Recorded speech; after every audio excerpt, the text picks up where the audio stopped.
Olá, seja muito bem-vinda, muito bem-vindo ao Ed Free World, o espaço onde a gente combate o etarismo praticado contra todas as idades e, ao mesmo tempo, fortalece o encontro de gerações para transformar o mundo do trabalho num lugar mais justo, mais potente e mais humano. Hoje, tenho aqui à minha frente uma jovem Gen Z que eu já tive a oportunidade de entrevistar 2 vezes e que agora está comigo anfitrionando uma microsérie sobre pessoas e tecnologia. Que alegria ter você comigo nessa jornada, Letícia Berger. A alegria é toda minha, Fábio. E a ideia da microsérie surgiu exatamente fazendo o que eu faço de melhor, Talent Acquisition, e conversando numa comunidade de pessoas que também recrutam, falando, cara, como que a gente faz para saber quem é autêntico e quem não é? Hoje em dia tá muito difícil descobrir se uma entrevista a gente tá falando com uma pessoa ou com uma persona. E foi assim que eu tive a ideia de tentar descobrir um pouquinho mais, de desbravar como as relações de trabalho estão sendo transformadas nessa nova era de inteligência artificial. Maravilha. E no primeiro dos 3 episódios, convidamos 2 profissionais de gerações diferentes, uma X e um Millennial, ambos com vivência em liderança de pessoas, que sentam com a gente hoje para um debate honesto sobre como o trabalho mudou, está mudando, o que ficou e o que se perdeu no caminho. Eu dou as boas-vindas ao Galiano Sebastião, com uma carreira consolidada em gestão de projetos em empresas como Rockwell Automation, Bosch e Famecânica. E atualmente lidera o PMO da Elevata. Isso aí, é um prazer, pessoal, estar aqui. Espero a gente ter uma conversa interessante aí entre gerações e consigamos aqui chegar a algumas conclusões, alguns pensamentos interessantes aqui com relação a essa dinâmica toda entre gerações e tecnologia, né?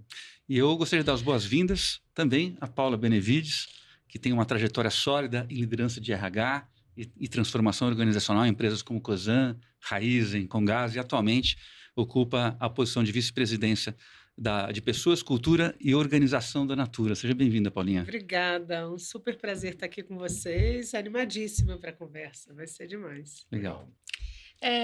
Para abrir essa conversa, eu queria ouvir dos dois. Qual foi o primeiro recurso tecnológico que realmente mudou assim, o jeito de vocês trabalharem? E foi amor à primeira vista ou uma boa luta aí? Olha, o primeiro que me vem à cabeça, assim, fora computador, porque, de fato, eu sou de uma época que tinha máquina de datilografar, mas fora o computador, que acho que mudou, mas não foi assustador para mim, um equipamento que super transformou e foi amor à primeira vista quando eu era consultora de grandes empresas, focada em desenvolvimento organizacional. Eu ganhei era um mini iPad, que era um smartphone, e eu viajava muito pelo Brasil. E eu achava aquilo o máximo, porque facilitava a minha vida, eu conseguia ler e-mail do aeroporto, eu conseguia responder, e eu andava com aquilo como se fosse ouro, assim, sabe? Com medo de perder, porque eu comecei até um lugar de dependência com aquilo que quase ninguém tinha na época, as pessoas tinham celular, mas um device que a gente poderia responder e-mail e ponto, já era maravilha. Certamente isso mudou minha experiência de trabalho, e me ensinou bastante também. Legal, para mim eu achei, assim, para mim foi um pouco assustador, porque meu background é engenharia mecânica. Então, comentei um pouquinho mais, eu iniciei minha carreira na indústria, né, no chão de fábrica, e quando eu estudei engenharia mecânica, né, porque acho que a minha época ainda pegou um pouco aquele glamour da engenharia, né, de ser engenheiro, qualquer área que fosse de engenharia. E quando eu comecei a ver os softwares que estavam vindo, e que a gente aprendeu na escola a calcular, só que o software basicamente já vinha com os cálculos de qual material usar, como que ele vai se comportar determinado, com várias variáveis, que antes era até utilizado réguas de cálculo ali por engenheiros antigos. Aquilo começou a me assustar já um pouco. Eu falei, olha, já tem uma coisa ali que todo o conhecimento que muita gente adquiriu está agrupado ali em um software fácil de manejar, que basicamente uma pessoa operando consegue chegar a uma conclusão rápida, sem aquele conhecimento que a gente adquiriu todo na engenharia. Aquilo já me assustou um pouco com relação à minha profissão, lá no início da minha carreira, quando eu fiz engenharia mecânica. Isso acho que foi o primeiro contato com uma tecnologia que deu aquele sentimento de, opa, facilitou mais a vida de quem facilitou, em contrapartida, é mais assertivo do que um cálculo manual ali de algo ali relacionado à engenharia de um projeto, né? Então, aquilo lá, para mim, foi um pouquinho assustador no início, quando comecei a ter contato. Eu vou aproveitar, então, vou fazer uma pequena confissão, né? A gente aqui não combinou se a gente vai responder as perguntas que a gente fizer, mas é gostoso de vez em quando poder responder também. Claro. Mas eu me lembro exatamente o dia que eu comprei um PC, um X, como é que é? 286. Acho que era XT 286, que tinham dois lugares para colocar disquete. Num você colocava o software, que era o Word, e o outro você gravava, porque ele não tinha HD. Sim. E o outro você gravava aquilo que você fazia. Sim. E eu era jornalista, até então eu datilografava. Já em máquina elétrica, revolucionário. Eu também peguei Eu tinha que ter voltado para máquina elétrica, então. Mas eu usava carbono ainda. Putz, aí não tinha como corrigir, né? Porque você, né? E é interessante, né? Porque foi uma revolução. Foi. Toda a tecnologia, quando ela aparece, ela vem de alguma forma como revolucionando algo. Tem uma ameaça, eu sempre penso, quando veio a datilografia, o que seria das taquígrafas, né? Ou o gravador, né?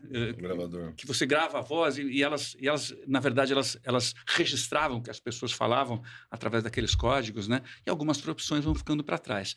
Mas eu queria aproveitar, Paulinha, antes da planilha inteligente, do dashboard, né? Desses sistemas que mastigam informação e tal, como que as pessoas decidiam, pensavam, se relacionavam, especialmente no mundo corporativo, quando a gente olha pessoas, né? Início de carreira, sem ter todas essas tecnologias, né? Que lembranças você tem desse passado um pouco mais remoto? Aqui antes, né, meus amigos e minhas amigas, ela estava comentando com o filho dela, que a gente fala, o esquenta vem para dentro aqui, a gente está esquentando aqui, o filho dela é adolescente, né? Ele era criança, ele tinha 5 anos na época, ele me perguntou, mãe, nessa época tinha celular? Aí eu falei, tinha, né, a gente tentando... Aí nessa época tinha vaso sanitário. Eu me sinto a própria dinossauro, assim, sabe? Já tinha vaso sanitário nessa época que você iniciou a carreira de RH, né? Já tinha vaso sanitário. E as pessoas, é muito curioso porque as pessoas, acho que a gente lidava com uma tecnologia social, né? Era uma outra perspectiva. As pessoas precisavam conversar. Não existia conhecimento organizado disponível para todo mundo. Então, era muito hierárquico até nessa época, porque você precisava perguntar para quem tinha mais experiência, a maturidade, a musculatura profissional fazia muita diferença. Então, lá atrás tinha um lugar de obrigação de escuta, mesmo se você fosse impaciente, tanto faz, porque você aprendia ouvindo quem já fez ou estudando e buscando informações. As informações eram desorganizadas, né? Então, era uma outra tecnologia, mas a sensação que eu tenho é que existia e exigia muito esforço e menos velocidade. Então, as pessoas decidiam de maneira mais lenta, com mais profundidade, e aí tem um trade-off, tem luz e sombra nessa história, né? Mas era um contexto que a necessidade era outra, os tempos para a tomada de decisão, as mudanças de hábito de consumo também estavam em um outro pace.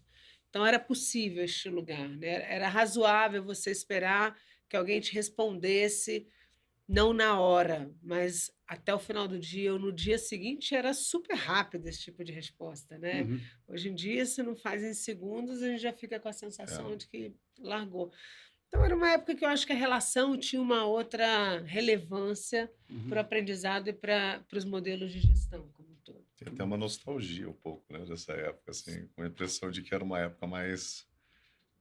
não que era melhor, mas eu acho que geravam menos consequências psicológicas. A gente está falando um pouquinho de psicologia, cada vez vai crescer mais, porque eu acho que o acúmulo de funções e eficiência e performance por conta da tecnologia também é outra coisa que acaba gerando essa expectativa de velocidade da resposta e resultado que não existia na época, né? E esse ponto é interessante porque as pessoas, que eu me lembro, assim, tendiam a ser mais especialistas.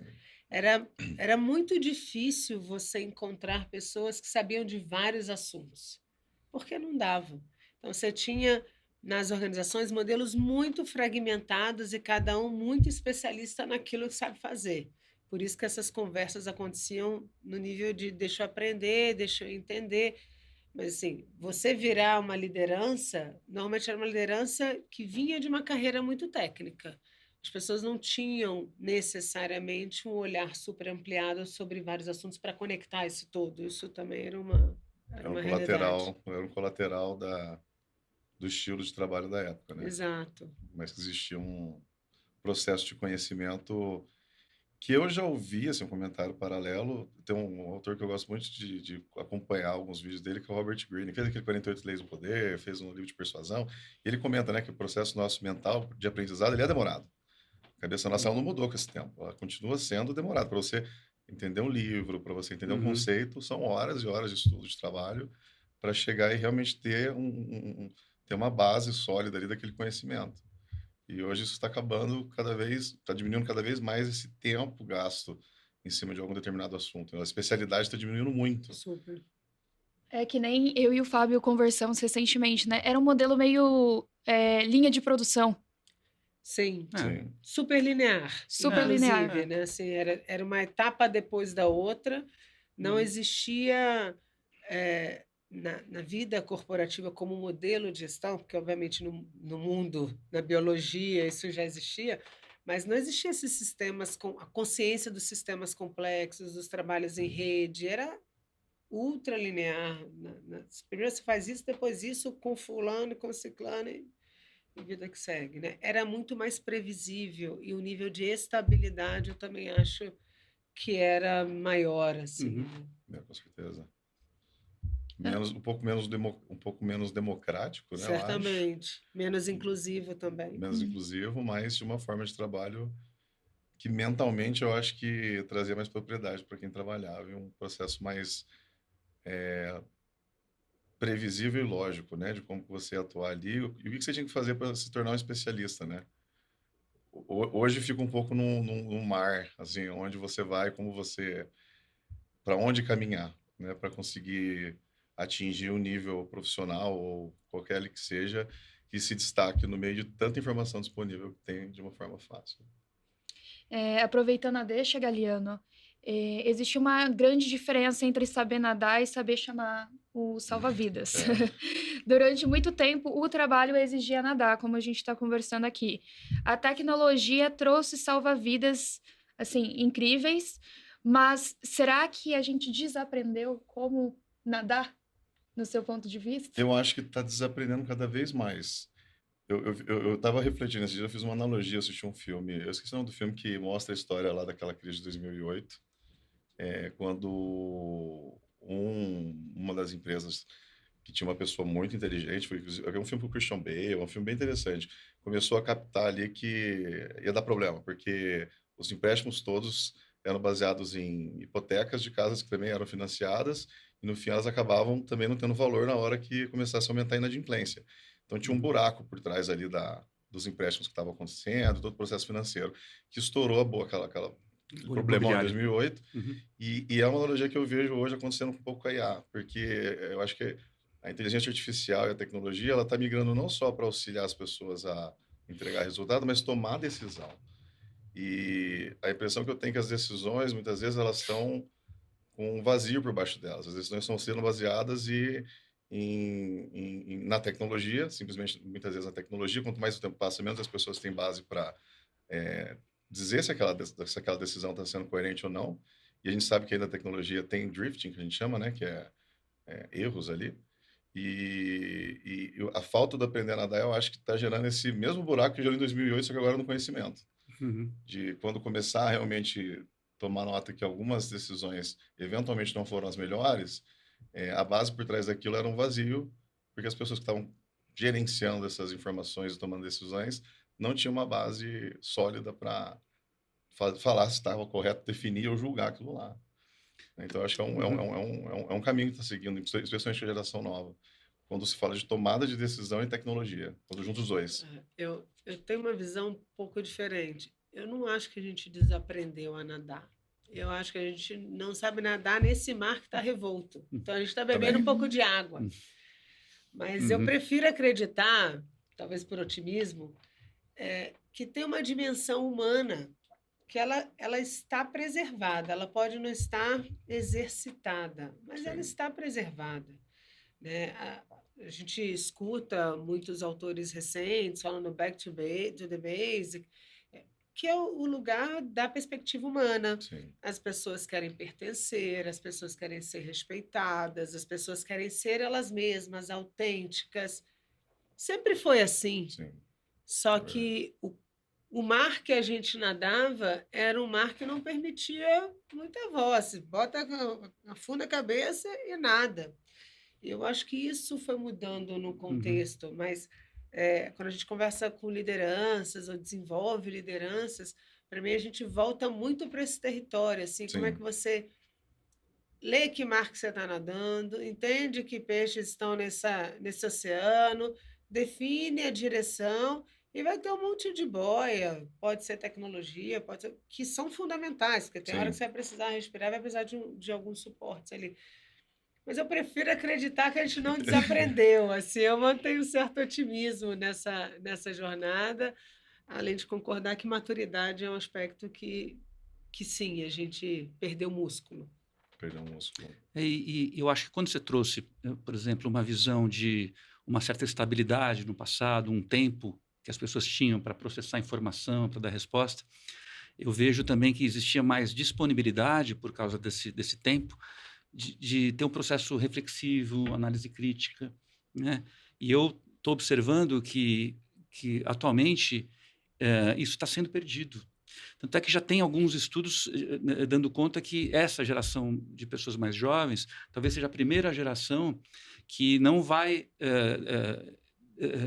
comparado com a geração anterior, ter um processo evolutivo do ponto de vista cognitivo. Sim, Está tendo um processo Sim. menos involutivo. mais involutivo, o que é muito preocupante, É. né? E acho que tem muito a ver com a aceleração do tempo, né? A delegação de muitas funções cognitivas, né, para a inteligência artificial. E isso, para mim, é bem preocupante, né? Porque quando você fala do resgate do humano, tal, acho que uma das coisas, né? Eu sou jornalista, mas eu também sou biólogo cultural. Eu falo um biólogo meio Nutella, né? Não é Isso é. biólogo raiz, né?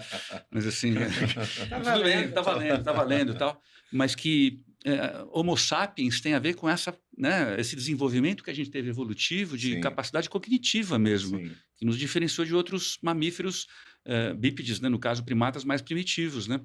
Então, isso para mim é uma preocupação que eu quero trazer à mesa e ouvir um pouco a perspectiva de vocês com relação a esse olhar, né? Você como uma pessoa mais de tecnologia, você como uma pessoa também mais de pessoas, né, no seu dia a dia, se isso é observável já, ou isso é uma preocupação apenas, como é que, né, isso tanto no âmbito das empresas, no âmbito da vida de vocês ali, como é que vocês olham para isso? Eu vim assim, um pouco do ambiente industrial que tinha muito essa realidade que você me disse assim, no começo. Foi minha realidade, estagiar ali com pessoas mais experientes e ter aquela admiração pela pessoa que tinha uma expertise muito alta no assunto. E professores, né? É muito, assim, é uma coisa que quem gosta do assunto, você fica admirado pela pessoa que conhece muito aquele tema ali, está tentando explicar e passar, e era algo que você buscava ser na época, né? Você, putz, eu quero ser uma pessoa que tem esse nível de conhecimento e virava um alvo seu ali profissional, pessoal, de chegar naquele ponto. Hoje eu vejo que já não tem tanto mesmo valor esse conhecimento especializado que algumas pessoas adquiriram com o tempo naquele assunto. E do meu ponto de vista, assim, o que eu vejo um pouco onde eu trabalho, né, que a preocupação nessa especialidade, a preocupação nas fundações por trás da entrega do resultado é bem menor. O foco maior é entregar o resultado, é utilizar as ferramentas que tem para entregar o resultado, e não em ter o conhecimento que está por trás ali.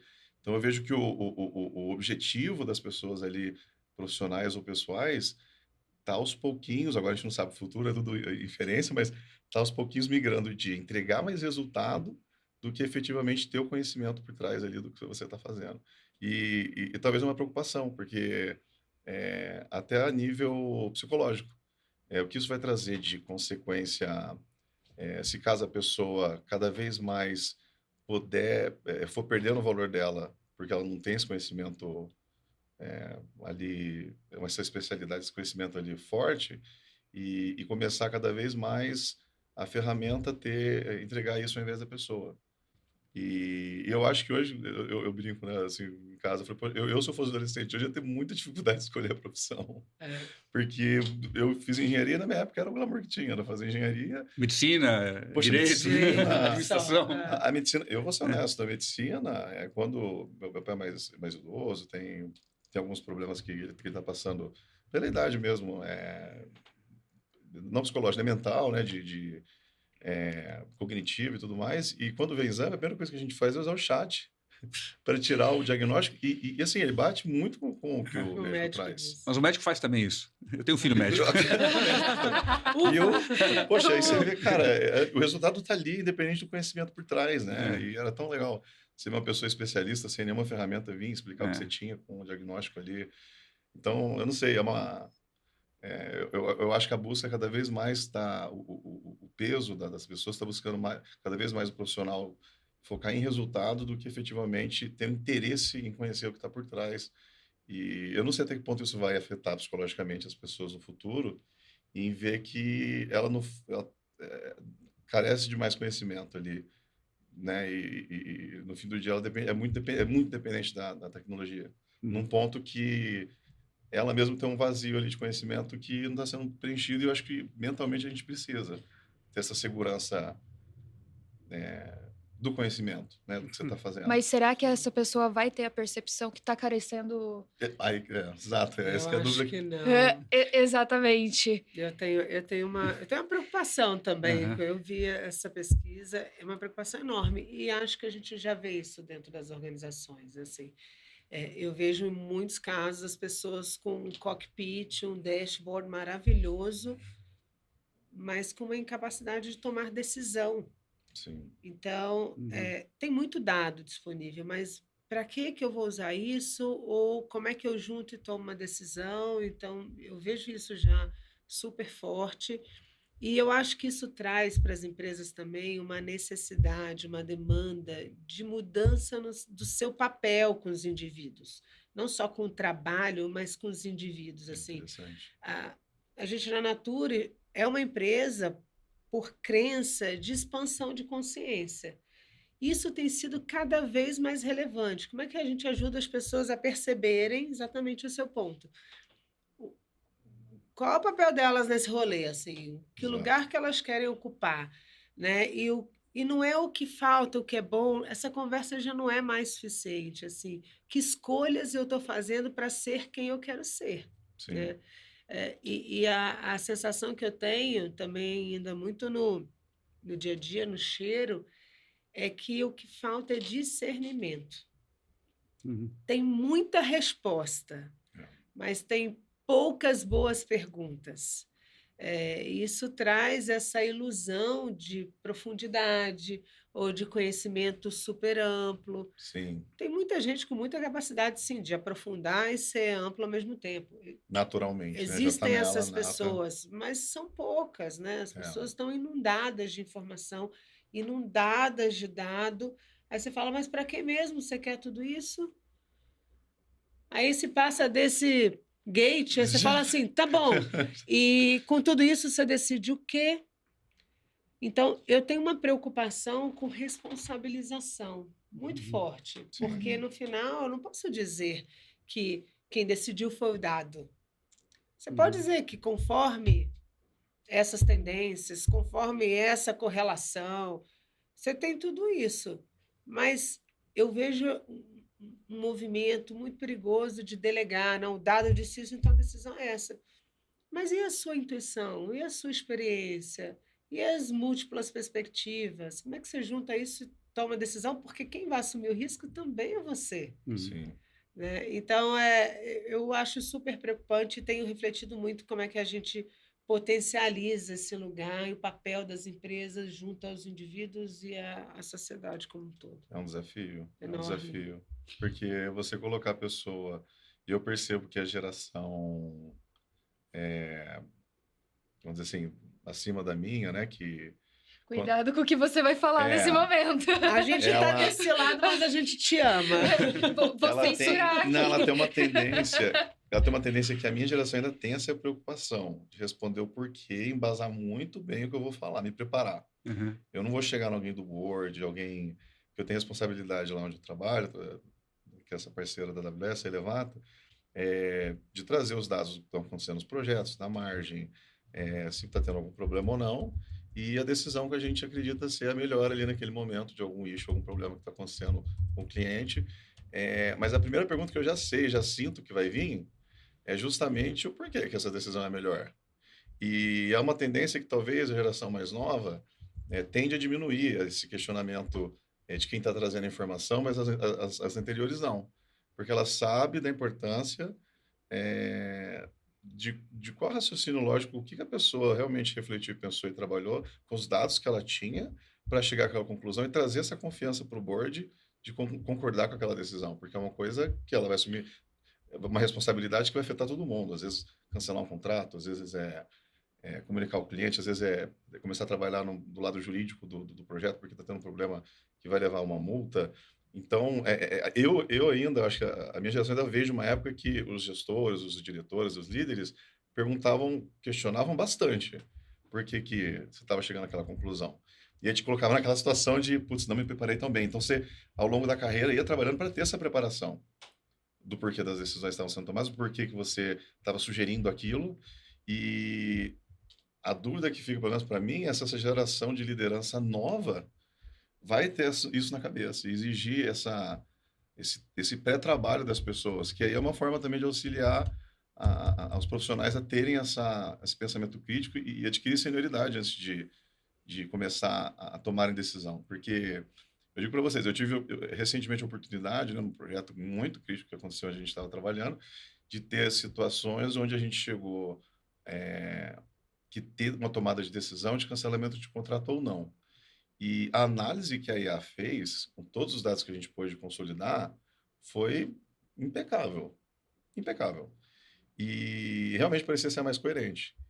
E eu falo, poxa, e está só começando, né? Então, assim, a decisão realmente, no fim, a gente acabou tomando a decisão mais voltada para que a trouxe, tinham pessoas bem experientes envolvidas para tomar a decisão, mas eu me assustei um pouco porque era uma área que eu fiz MBA em gestão de projetos, a gente aprendeu muito a trabalhar com probabilidade de impacto e na época, sei lá, tinha um Monte Carlo, que era uma ferramenta que você trabalhava com as árvores de decisão, Sim. qual caminho era melhor. Poxa, a IA vai e cobre tudo isso. E tira esse trabalho todo, esse pré-trabalho grande que era feito antes dentro de uma área de projetos, por exemplo, de tomar uma decisão de cancelar ou não um contrato. Então, hoje eu me pergunto assim, como que vai ser a geração de gestão mais nova no futuro e o que eles vão querer exigir das pessoas que estão trazendo sugestões de decisões que são críticas. Será que eles vão chegar nesse ponto? Porque hoje eu já sei, se eu for uma pessoa... Hoje o board lá é criado por pessoas que têm também de uma geração que vai me perguntar isso. Então, eu me preparo melhor, a gente busca ter o máximo de preparo possível. Mas é uma dúvida que eu fico também, na geração de liderança nova.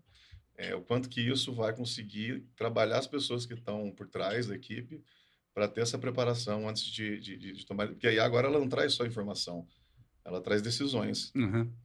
Ela está trazendo decisões, que mudou o jogo, né?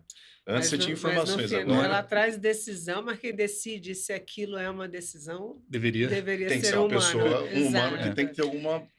Tem que saber nadar. Tem que ter a Tem que saber nadar. accountability. Tem que ter accountability, tem que saber nadar. Mas você sabe, eu tenho um amigo que é diretor de uma grande empresa de tecnologia, não posso expor ele aqui muito. A gente foi almoçar um dia antes de um evento, que era um evento global de avaliação 360. Então, a Sim. empresa para um dia, né? Todo mundo faz avaliação de todo mundo.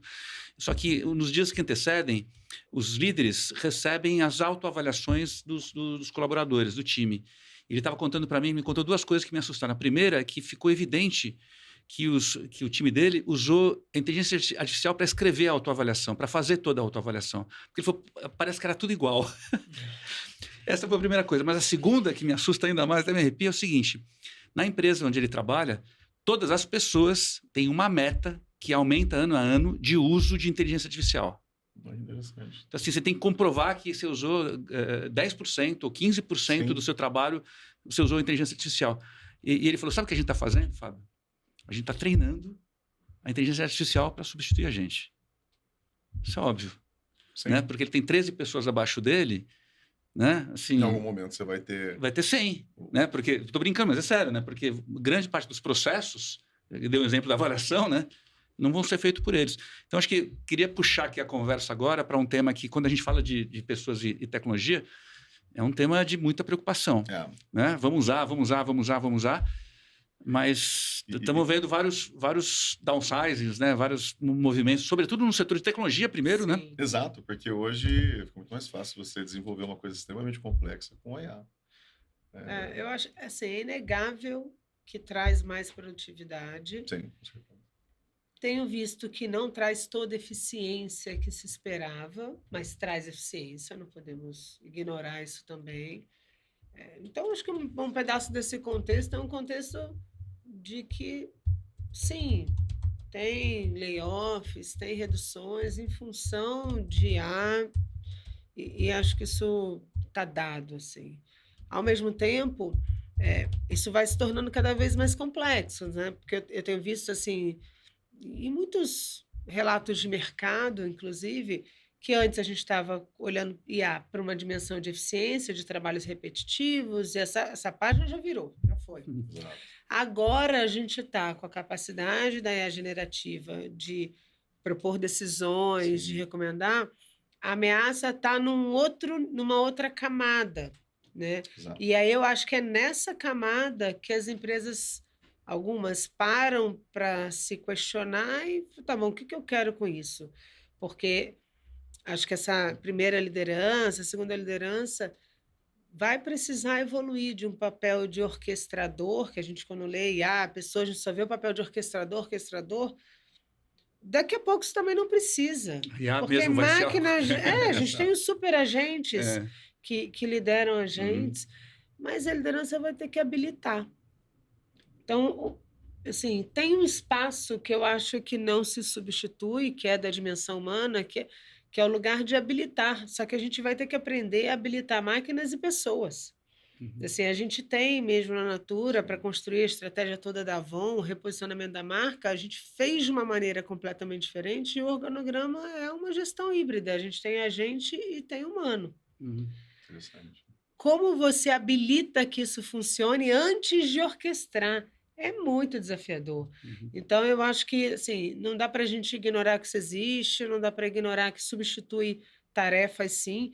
Que bom! A gente costuma dizer assim, eu adoro reforçar que as IAs tiram da gente aquilo que é mecânico, aquilo que é, sabe... Estafante de trabalhar, né? aquilo que não é humano. Então, que delícia, vai sobrar o que é humano em nós. O que a gente faz com isso, acho que a gente ainda não sabe também, porque a gente não se acostumou. Porque a gente delegou tanto, né? A gente botou a responsabilidade, que é a história da accountability que a Letícia trouxe, para a máquina, que, enfim, agora o que a gente faz com o que nos sobra? O que nos sobra somos nós, né? Então, eu acho que a gente precisa também entender que as IAs não são mais ferramentas, né? IAs são entidades, gente. A capacidade, o cérebro é absurdamente incrível.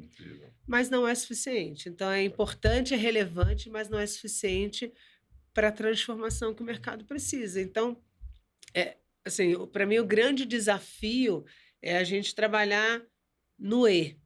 Assim, as duas coisas importam para coisas distintas, para dores distintas.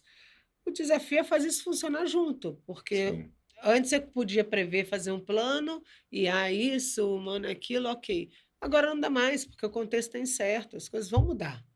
Então, como é que a gente também vai preparando as pessoas para não terem medo dessas soluções, para conviverem com ela, mas entenderem para quê? Ontem estava num fórum interessante, participando de um painel, e uma pessoa de uma empresa tech super relevante falou de um case de que eles lançaram no início, né, fizeram um desafio para o time inteiro e lançaram 10 mil agentes em 3 meses. 3, 4 meses. Isso gerou um buzz no mercado, um agito, não sei o quê. Era uma conversa mais petit comité. E essa pessoa falou, olha, isso foi muito importante para a gente, porque a gente estava numa fase de adoção.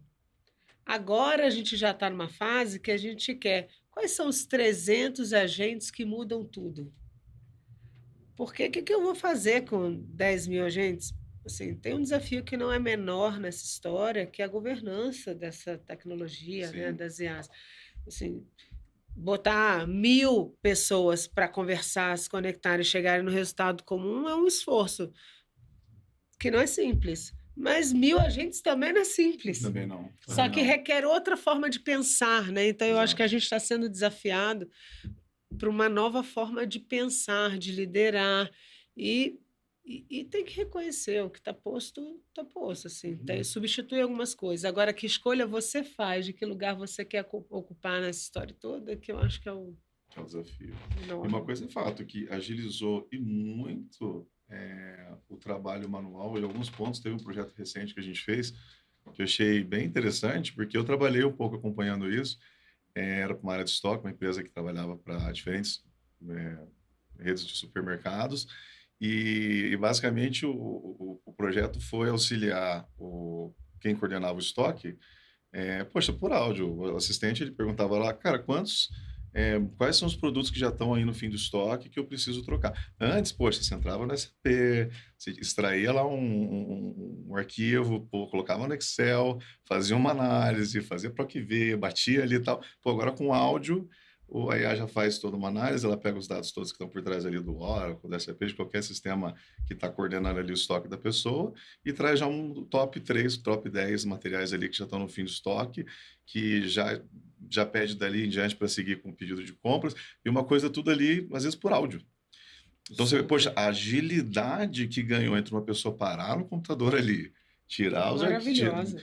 Então, eu acho que com relação a isso, esse trabalho que era maçante, porque isso não agregava nada, a pessoa tem que parar ali para tirar uma tabela, depois da tabela fazer um PROC-V, aí bater com mínimo e máximo, e ver ali o que ele tem que comprar e não tem, ou confiar num sistema que, assim, eu tive a oportunidade de trabalhar com SAP, com Oracle, nunca funcionou direito o mínimo e máximo de estoque para comprar, adicionar compra, comprava coisa errada de forma desnecessária. Pô, a IA está ali para auxiliar a pessoa a ter essa informação em segundos, através de um áudio. Então, eu achei, assim, esse projeto eu achei interessante porque bateu para mim uma lembrança do trabalho que eu tive na área industrial, que eu falei, caramba, como aumentou a eficiência e está aumentando nessas áreas. De fato, isso daí é uma coisa que, como o celular, como várias outras tecnologias que veio para, em teoria, era para facilitar e tranquilizar e diminuir o volume de trabalho, na realidade aumenta o trabalho, né? Porque a pessoa agora tem uma informação muito mais rápida, então ela tem que conseguir resolver aquele problema ali que antes levava mais tempo, e mais um monte de problema, numa agilidade muito maior. Mas que ela tirou esse trabalho braçal e está tirando cada vez mais, esse lado eu acho muito positivo, porque realmente não agregava. E pelo contrário, desmotivava. A pessoa tem que ser escolhida ali para parar, ficar lançando nota, poxa, pegar ali, depois de conferir o material, pegar, cara, todo o código do material, lançar ali dentro de um sistema e tudo mais. Hoje, com o sistema automatizado ali já, você consegue simplesmente mandar o arquivo direto para o assistente, ele já faz todo o processo intermediário ali entre um ERP, um que for, e já finaliza um trabalho que antes era feito por uma pessoa ali que ficava horas ali trabalhando em cima de um estoque, por exemplo, uma área de estoque. Isso para qualquer outra área da empresa. Então, realmente, para isso, eu vejo que, assim, nossa, isso daí é uma agilidade que as pessoas ganharam que não agregava nada, não era um conhecimento que a pessoa tinha interesse em ter. Nossa, poxa, eu conheço aqui como extrair um documento e fazer um PROC-V e tirar uma análise do Excel. Isso eu achei bem interessante mesmo. Esse lado eu acho que cobriu bem legal o IA. É uma coisa que veio para beneficiar muito empresas e as pessoas que atuam lá, porque elas não ficam ali mais nesse trabalho braçal maçante, né, vamos dizer assim. E para fechar a nossa conversa, em uma frase, o que o passado te ensinou que nenhuma tecnologia ainda não substitui? Bom, para mim, eu acho que é questão de relacionamento. Tudo que eu conquistei até agora profissionalmente foi através de relacionamento. Foram pessoas que eu conheci, que eu pude demonstrar meu trabalho, ou seja, na minha vida pessoal, que foram me trazendo aonde eu pude chegar. E isso aí não vai conseguir substituir nunca, porque é uma coisa que envolve, eu acho que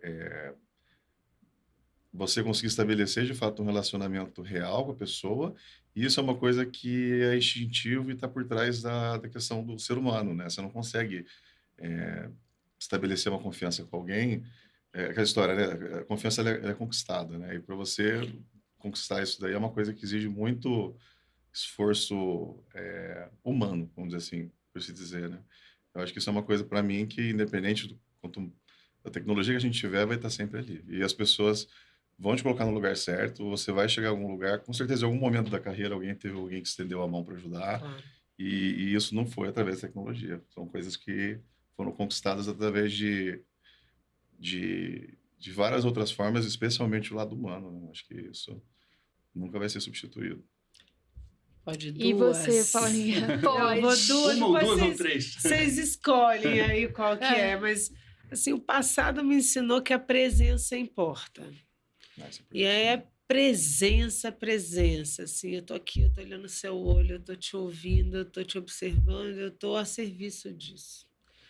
Então, presença importa, isso aprendi com o passado. E uma outra coisa que eu aprendi com o passado, um tempo, né, no tempo, é que não precisa ser perfeito. A gente, como pessoa, e eu acho que nessa conversa aqui, talvez esse ensinamento faça mais sentido, a gente, como pessoa, não precisa ser máquina. E nem que máquina seja perfeita, mas assim, faz muita coisa muito melhor do que eu, certamente, né? E eu aprendi assim que a gente não precisa se levar tão a sério, assim, vamos errar, mas vamos corrigir, segue em frente. Não quer dizer que a nossa régua vai ser baixa com a gente mesmo, tem que ter uma exigência, uma ambição no limite que você deseja. Você não precisa ser perfeita. Eu acho que isso passado me ensinou e faz com que eu olhe para esse mar revolto de uma maneira muito mais tranquila, inquieta, curiosa, mas com uma coragem para encarar as coisas de maneira mais suave, eu diria. Isso o passado me ensinou bem. Isso é legal. E eu acho tão valoroso, né, quando você vê que alguém se esforçou para criar uma coisa, um livro, por conta dela, que saiu dela. Eu acho que quando você recebe uma coisa de alguém que foi produzido por ela, com todos os erros, com todos os desvios que podem ter acontecido ali, mas a pessoa criou ali uma coisa, vamos dizer assim, feita por ela, customizada pela pessoa, tem um valor muito maior. Inclusive, eu acho que são áreas que cada vez mais vão ter mais valor, né?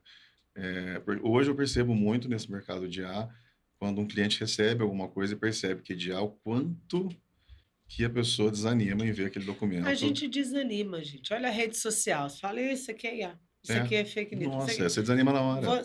A gente já desanima. Eu acho que quando a gente aceita que a gente não é perfeito, a gente valoriza uma coisa que é muito rara, assim, que é a inteligência coletiva. Muito bem. Porque eu não sou completa e plena em tudo. Sim. Mas nós quatro aqui somos muito melhores. Então, o passado me ensinou também que se a gente conecta, se a gente vai junto, admitindo no lugar de humildade intelectual, a nossa potência individual e coletiva é muito maior. Isso faz muita diferença.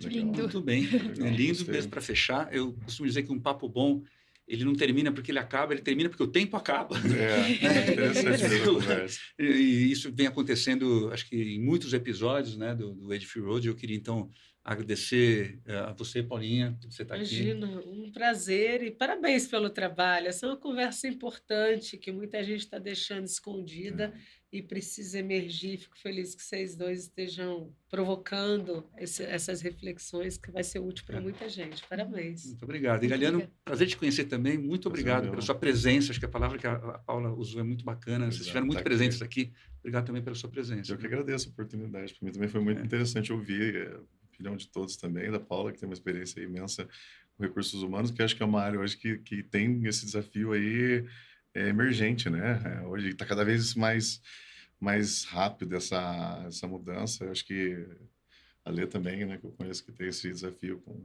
várias outras empresas e essa parte toda de processo de desenvolvimento de carreira. Então é legal ouvir de vocês que têm esse contato no nível de gestão, os desafios, o que enxerga para esse mundo novo. Eu acho bem interessante mesmo, para mim é bem valoroso. A gente vive isso e a gente fica num degrau de execução, eu pelo menos fico no degrau mais de execução, mesmo que tenha gestão, mas não com essa visão estratégica de quem tem o desafio de montar uma equipe e uma empresa que não perca a essência, né? Por cima de tudo. E no próximo episódio, seguimos com nossa microsérie sobre pessoas e tecnologia, trazendo mais 2 convidados de gerações diferentes para olharmos com mais profundidade sobre como as diferentes gerações estão convivendo no presente, no mesmo time, no mesmo Slack ou Teams, né? Na mesma reunião, nos mesmos desafios, do que tem se tornado o trabalho no mundo onde a máquina já se mostrou, em algumas ocasiões, né, muito mais eficiente do que nós nos trabalhos de máquina. Isso é importante que se diga. Leti, suas palavras finais e... Eu queria agradecer, foi incrível. Já tô com 25 novas ideias. Conversa boa é Vai me conversa onde... enlouquecer. Adoro. Ele fala isso, gente, mas Ele quem me enlouquece adora. é ele, normalmente. Nos vemos no próximo episódio, então. Não vejo a hora de poder falar um pouquinho mais sobre como a geração Z tem enfrentado todos esses dilemas no mercado de trabalho, de uma perspectiva agora, né, de uma pessoa que está assistindo, não quem está sendo entrevistada. Muito obrigada, galera. Não percam. Até logo.